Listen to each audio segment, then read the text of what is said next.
औज़ुबिल्लाहिमिनश्शैतानिर्रजीम बिस्मिल्लाहिर्रहमानिर्रहीम। क्या जिमा या हम बिस्तरी के बाद पूरा बिस्तर यानी बेड जो है बेडशीट नजिस हो जाती है? नहीं। अक्सर लोगों की तरफ से ये सवाल किया जाता है कि हाँ, बिस्तरी के बाद क्या वो पूरे का पूरा बेड शीट जो है वो नजिस हो जाती है? नहीं।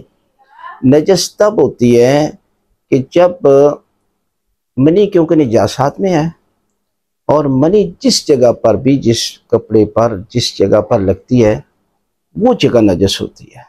और अब अगर कोई जगह पर नहीं लगती मनी तो फिर जो है वो बेड की शीट पूरी की पूरी जो है वो पाक है, किसी किस्म का कोई मसला नहीं है।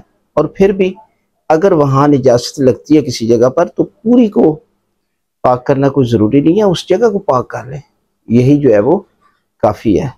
लिहाजा इसी तरह कुछ लोग सवाल करते हैं कि आम बिस्तरी के दौरान जो कपड़े हैं क्या वो नजस हो जाते हैं? तो उनका भी मसला वही है कि अगर निजासत लगती है तो वो नजस हो जाते हैं। बाज़ लोग ये समझते हैं कि जो इंसान की बॉडी है ना, गुस्ल जब इंसान पर वाजिब हो जाता है तो उसके बाद वो बॉडी, वो जिस्म किसी कपड़े को भी लगता है तो वो कपड़ा भी नजस हो जाता है।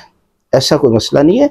निजासत अगर किसी चीज़ को लगती है, जैसे मनी निजासात में है, तो वो जगह या वो कपड़ा नजस होता है, मगर ना इंसान की पूरी बॉडी बाकी हिस्सा लगे तो वो जगह या वो कपड़ा पाक ही रह गया।